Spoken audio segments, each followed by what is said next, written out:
Guys, what are you doing here? Look, I'm supposed to be going on my honeymoon right now. I'm all packed, I'm all ready to go. I don't really have the time to sit down and do a video this week. I'm sorry. Don't look at me like that. Guys, come on, stop. Please don't do that. Don't look at me like that. All right, let's talk about the Phantasm. Batman Mask of the Phantasm is often considered to be the best Batman movie, period, of all time. Not just the best animated movie, better than even the live action movies. And it's not hard to see why. It's dark and brooding with a lot of philosophical and deep emotional moments, but also a lot of big spectacle and action for both kids and adults to enjoy. One of the best parts of the movie was the actual villain, the titular Phantasm. She had an instantly iconic look and motive, and her connection to Bruce Wayne's past just added that extra layer of tragedy that all the best Batman villains have. Oh, don't scream spoiler, the movie is 24 years old. The internet has talked about this enough already. Hell, the action figure spoiled the movie back when it first came out, so give me a break. But as popular as this movie is, and as popular as the Phantasm is, she's never really been seen outside of the film. The only other moment she was featured in the timeline of Batman the Animated Series was in the Justice League Unlimited episode, Epilogue.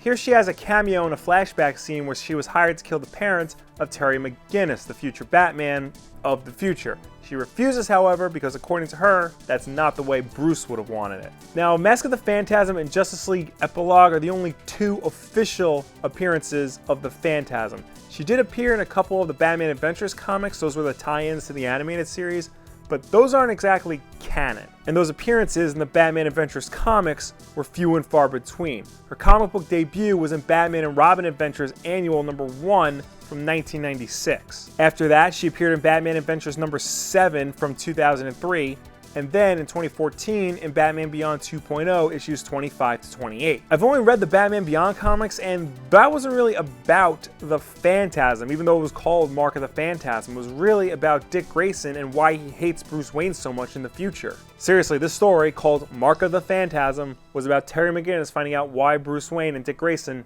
don't get along. The Phantasm just shows up every once in a while to go, hey. Now, ultimately, I get why creators might not want to use her that often. Overexposure could be a bad thing. I mean, it happens to the Joker a lot. It gets overexposed and it just ruins the effectiveness of the villain. But the fact that she was never incorporated into the DCU proper, the main DC universe, that's just ultimately baffling to me. Characters like Harley Quinn, X-23, Phil Coulson, and technically Barbara Gordon all made their debuts in movies and TV shows before making their way into the proper comic book canon. These were characters that were so good they felt like a part of the canon the entire time, so putting them in the actual comics just felt natural. But not the Phantasm. It could be because that she bears a striking resemblance to the Reaper, the villain of the Batman story Year 2, and the creators of the Phantasm confirmed this, that she is partially based on the Reaper. But that can't be the reason. Batman has a lot of villains that are way too similar to each other. Hell, there are like a million Clayfaces alone.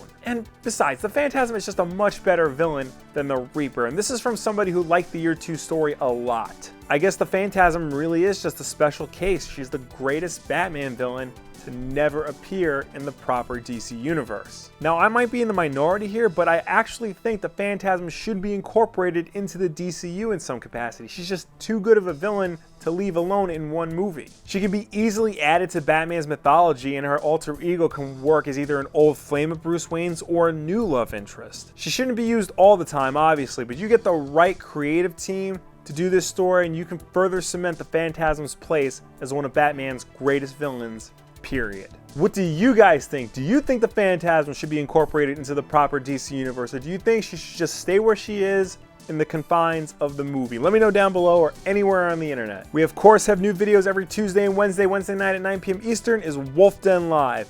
I will not be there for that. Bob will have somebody, I don't know. Tune in to find out. As always, like if you like, subscribe if you really like, share this video with a friend. Thank you all for watching. I'll see you later.